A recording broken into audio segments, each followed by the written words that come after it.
نو بھیجیا جا جبرائیل میرے محبوب کو جا اور میرے محبوب نو میرا پیغام دے اور انہوں آکھو کہ اللہ رب العزت نے تیری دعوت فرمائی ہے، اللہ رب العزت نے تیروں بلایا ہے، اللہ رب العزت نے آسمانہ دے تیروں بلایا قربان جمع آمنہ دے تُنے یتیم دے تو حضرت موسیٰ آکھے یا اللہ میں دیکھنا چاہنا، اللہ فرماوے تو نہیں ویکھ سکدا کہ محمد مصطفیٰ دی عظمت ویکھ، محمد مصطفیٰ دا مقام ویکھ، اللہ خود پیا بلانا ہے معراج والجلال سبحان الذی اسری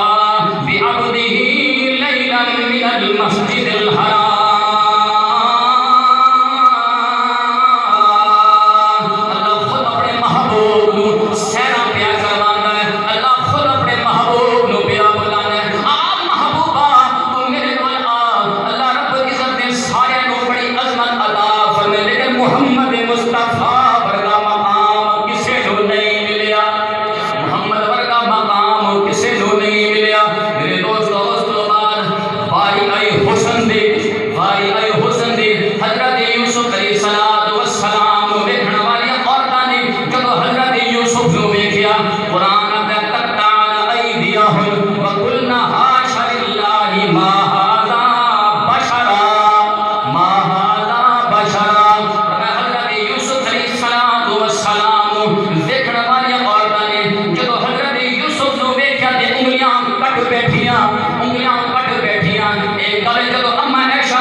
آپ نے فرمایا جنہوں نے حضرت یوسف دے حسن نو ویکھیا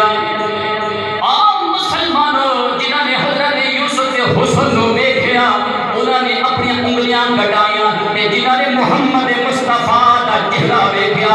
انگلیاں تے جتھے رہ گیا انہوں نے اپنے گردناں ہی کرم کرا چھڑیاں نے میرے دوست کو موقع دیوتے میرے محبوب دے گرد نو گھیرا تنگ ہویا آپ نے فرمایا محمد مصطفیٰ واسطے اپنی جان نو قربان کر دے انصار صحابہ اٹھے نے میرے دوستو باری باری آگے محمد مصطفیٰ جو تو قربان ہو گئے اپنی جانہ دے نذرانے دے پیش کر دیتے ہیں لیکن محمد مصطفیٰ نو آج نہیں آڑ دیتے حضرت یوسف علیہ السلام دے حضرت یوسف علیہ السلام دے حسن جو دے مر مٹن والیاں عورتاں نے حضرت یوسف نو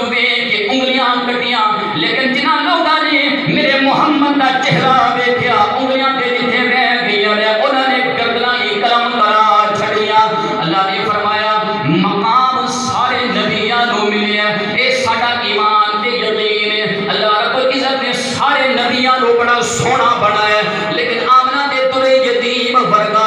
آمنہ دے ترے یتیم ورگا کوئی نہیں محبوبہ تینوں بنایا تے یتیم ہے تینوں پیدا تے یتیم کیتا ہے لیکن یتیماں دا والی بنا چھڑیا اللہ دا قرآن پہ آخر علم یجدک یتیما فآوا محبوبہ تینوں رحمت للعالمین بھی بنا کے بھیجے تینوں یتیماں دا والی بھی بنا دیتا ہے یتیماں دا والی بھی بنا ہے یا اللہ تو اپنے محبوب نو یتیمہ دا والی کیوں بنایا یتیمہ دا والی کیوں بنایا اور اپنے محبوب نو یتیم پیدا کیوں فرمایا یتیم پیدا کیوں فرمایا یتیم پیدا کیوں کیتا گل عرض